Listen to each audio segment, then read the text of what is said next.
how to remove unwanted objects from photo on CapCut.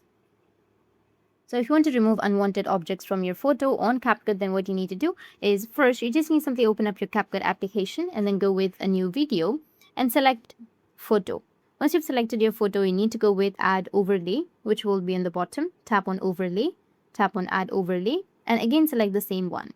And once you've selected, you need to select the bottom part, and on the last you will have mask option. Tap on mask and then go and select any mask. In my case, I'll just simply go and select the circle one. Once you've selected the mask, you need to just simply go and adjust it. Like I'll just simply go with the white part right here. Once you've selected, you need to go with the tick which will be on the bottom. Now once you've done, you need to go back, and here you need to select this part again. And now you need to go and adjust it. Go and adjust to the item that you would like to remove. Like for example, if you want to remove the kick right here, go and select that. Or if you want to remove the football, just overlay that on top.